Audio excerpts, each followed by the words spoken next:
First, you have some time to look at questions 1 to 6.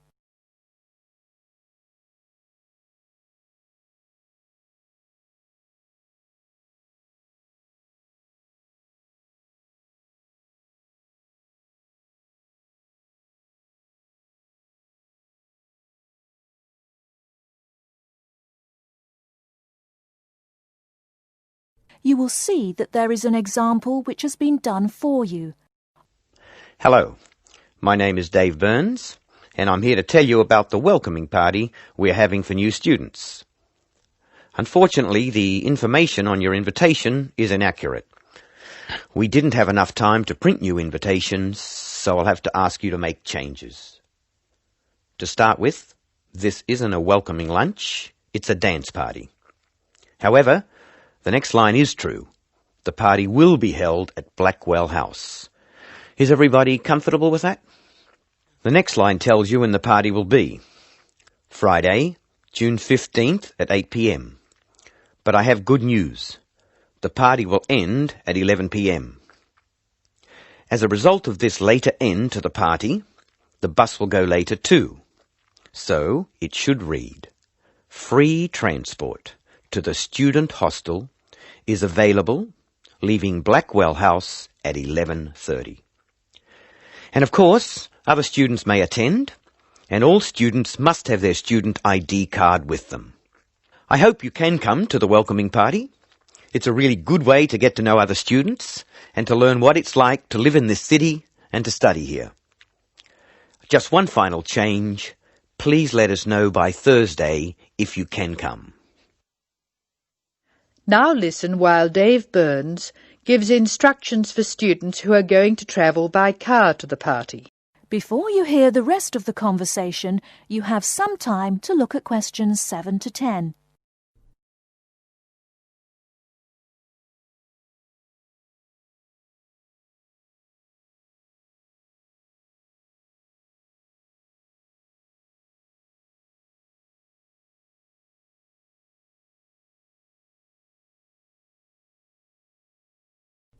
Now listen and answer questions 7 to 10.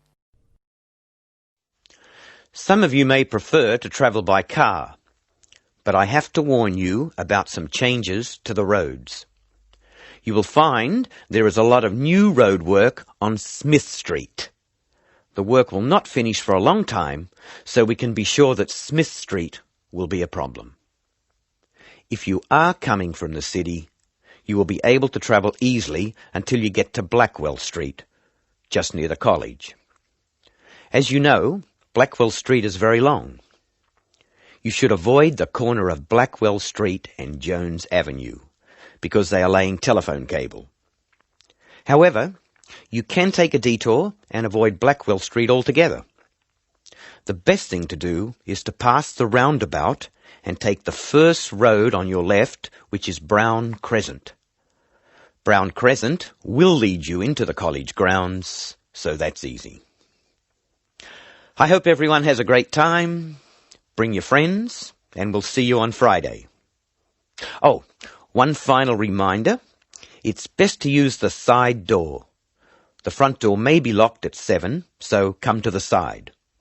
See you on Friday. That is the end of section 1. You now have half a minute to check your answers.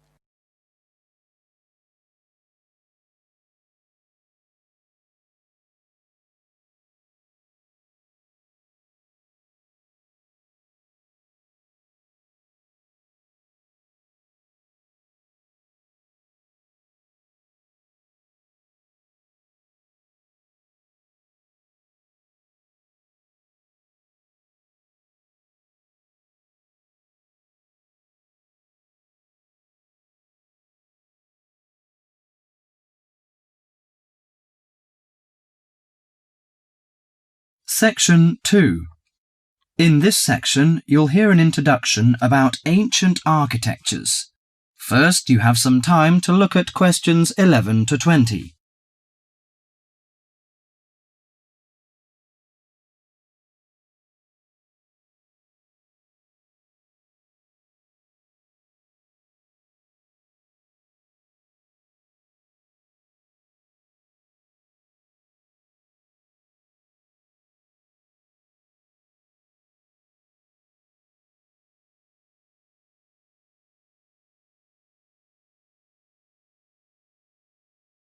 Now listen carefully to the tape and answer questions 11 to 20.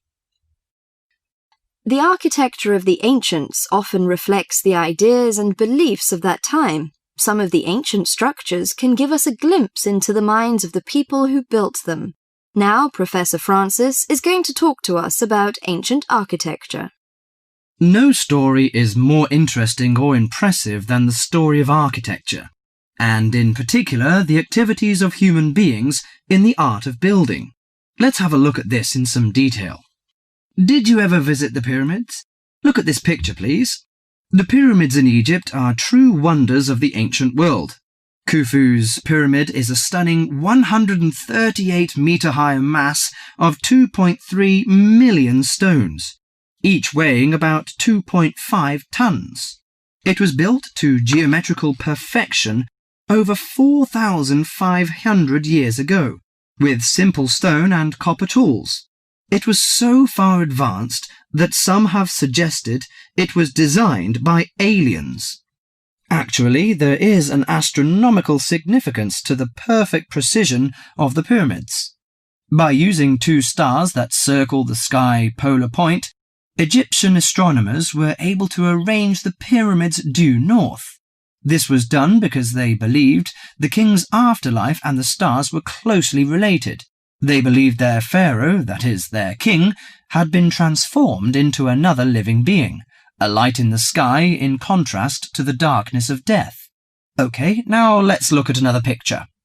On this picture is Athens' ancient Parthenon. It is an immense columned temple, built almost entirely of marble. Athens' ancient Parthenon is a perfect model of classic Greek architecture. It was built to honour Athena, the goddess of wisdom. Therefore, it includes the ideals of logic and reason in its design. Built in the 5th century BC, the Parthenon is made up of almost 140 columns. The Greeks associated the columns with the virtues of a human being: strong, orderly, proud, and beautiful. The height and width of the Parthenon are designed with the rational logic of geometry. The upper diameter of each column is a bit narrower than its base. It bulges slightly in the middle and slants inward. This kind of optical illusion makes the columns appear more graceful and thus more beautiful. The Parthenon also symbolizes democracy. Each column supports the entire structure, just as each person contributes to the government. It symbolizes that Athens' government is democratic. Finally, I am going to introduce the Roman Colosseum, a large oval structure for public sports events, entertainment, or assemblies. The Roman Colosseum displays the practical nature and political thinking of Romans. The Colosseum was built in 80 AD, when, throughout its vast empire, Romans' population and wealth were growing. It was necessary for politicians to entertain the people in return for their support. Gladiators would battle wild animals, and even one another in order to entertain the bloodthirsty crowds.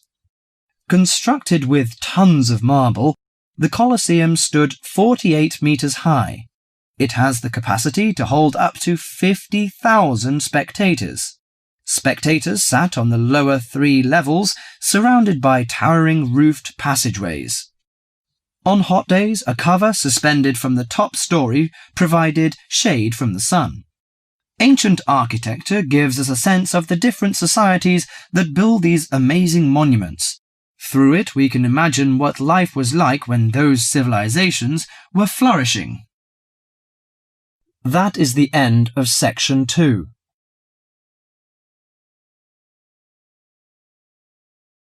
You now have half a minute to check your answers.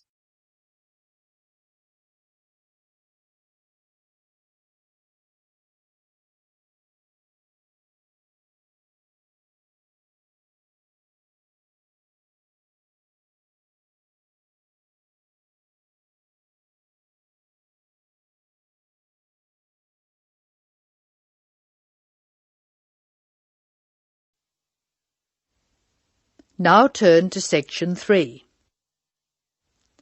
Section 3. In this section you will hear a discussion between two students who have to describe a lawn sprinkler for part of their general science course. A lawn sprinkler is a machine designed to water gardens and lawns. In the first part of the discussion, the students are talking about the different parts of the sprinkler. Done for you.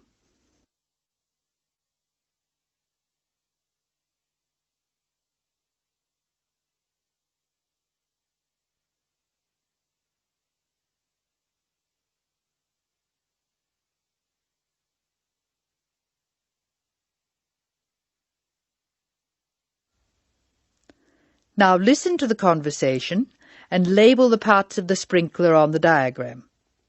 Choose from the box. There are more words in the box than you will need. Hello, Scott. I believe you're going to be my partner for this practical session. Have you got the model set up? Yes, it's right here. The instructions say we have to describe it first and label the diagram. I've started from where the water enters the machine. The water enters through a hose pipe and then it turns a water wheel. You can see where the wheel is marked by an arrow pointing upwards. It's called a water wheel because it's designed so the water will catch against the wheel. This action spins a series of gears. How are you going to describe the gears? There are 2 worm gears, one vertical and one horizontal. The horizontal worm gear drives a circular gear. That gear is connected to a crank which changes the motion. The crank is already labelled. Do you see the 2 white arrows? I see. Okay. The water has passed across the water wheel. Then what? Okay. Then you could say the water passes through the spray tube. Yes, I see. And the water is then spread over the lawn through holes at the top of the spray tube. How are you going to describe the base? How about this? The sprinkler stands on a base consisting of 2 metal tubes which join at a hinge at one end and continue into a plastic moulding at the other. That's certainly starting at the bottom. Do you want to mention that there's no water in the base? I don't think that's necessary. If you look at the diagram, it's easy to see that the only metal tube to contain water is the spray tube. You can actually see the water coming out of it. Now listen while Linda and Scott's instructor, Mark Stewart, talks to them. Answer questions.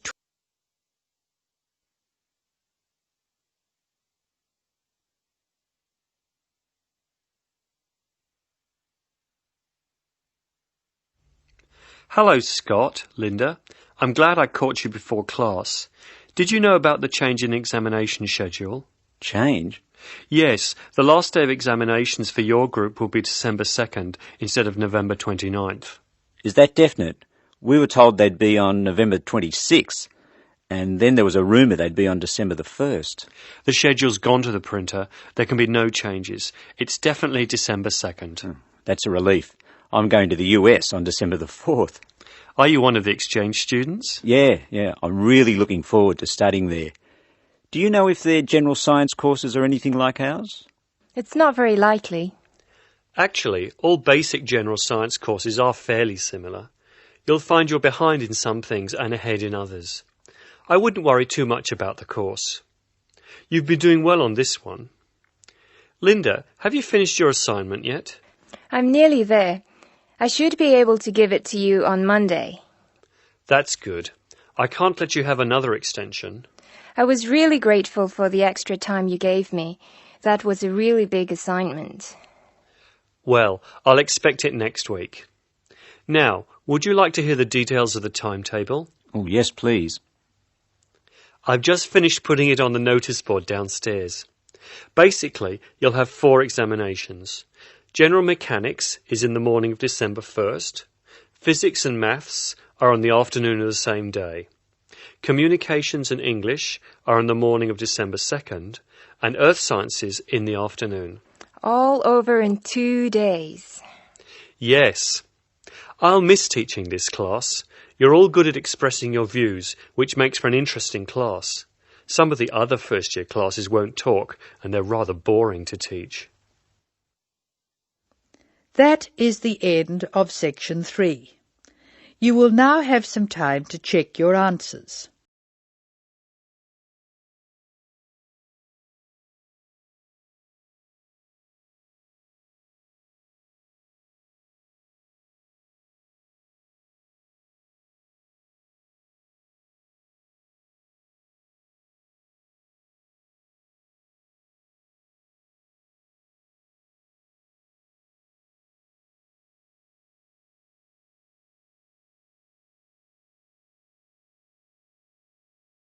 Section 4. In this section, you'll hear a conversation between a tutor and a student about the strategies of note-taking. First, you have some time to look at questions 31 to 40.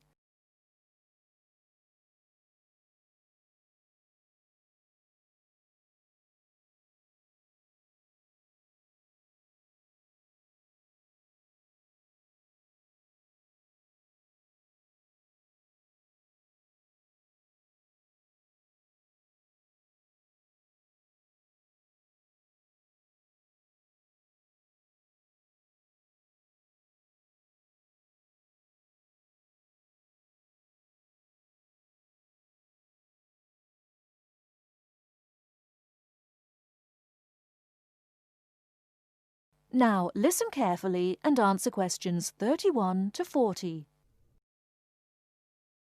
Hi, Mr. Smith. I wonder whether you can spare several minutes with me. Sure. What's your name, please? John Murray. Good, John. What can I do for you? Well, I am a freshman in the communication faculty. I quite enjoy the life here, except for the difficulty I have in the lectures. You know, I find it difficult to take notes when I listen. If I take notes on my notebook, I can't concentrate on the lecture. But I feel frustrated after the lecture if I don't write down anything. As we know, note-taking is a complex activity which requires a high level of ability in many separate skills. At least 4 important skills are needed. 4? I don't expect so many. I think that needs 1 or 2 skills. Firstly, you have to understand what the lecturer says as he says it.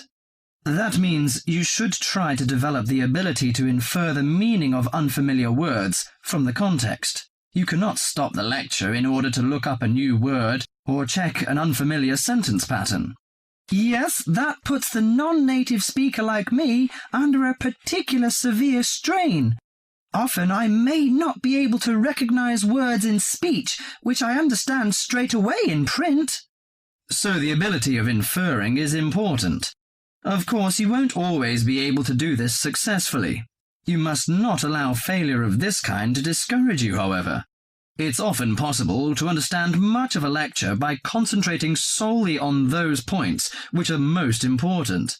But how do I decide what's important? Well, that's in itself another skill I'd like to tell you.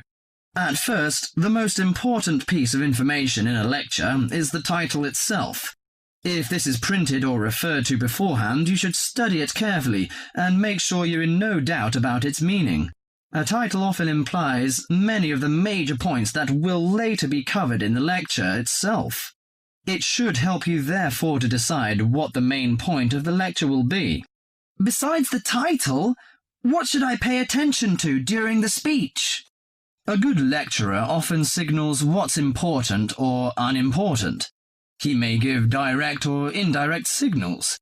Many lecturers, for example, explicitly tell their audience that a point is important and that the student should write it down. Unfortunately, some lecturers who are trying to establish a friendly relationship with the audience are likely on these occasions to employ a colloquial style. He might say such thing as, "This is, of course, the crunch," or "Perhaps you'd like to get it down." Although this will help the student who's a native English speaker, it may very well cause difficulty for the non-native speaker. You'll therefore have to make a big effort to get used to the various styles of his lectures. I see. You mean I should get used to some colloquial expressions of the lecturer and write down the points he recommends us to take? That's right. And it's worth remembering that most lecturers also give indirect signals to indicate what's important. They either pause or speak slowly or speak loudly or use a greater range of intonation, or they employ a combination of these devices when they say something important. So, I should be aware of this and focus my attention accordingly. If I can catch the main points, how can I write them quickly and clearly? Good question. That's a problem that most students find hard to solve. Having sorted out the main points, you have to write them down. In order to write at speed, you may find it helps to abbreviate. You can also try to select only those words which give maximum information. There are usually nouns, but sometimes verbs or adjectives. Writing only one point on each line also helps you to understand your notes when you come to read them later. I see. The last but not least skill to learn is to show the connections between the various points you've noted. This can often be done more effectively by a visual presentation than by a lengthy statement in words. Thus, the use of spacing, of underlining, and of conventional symbols plays an important part in efficient note-taking. In this way, you can see at a glance the framework of the lecture. Thank you so much, Mr. Smith. I think I'll employ the methods in the next lecture. That is the end of section 4. You now have half a minute to check your answers.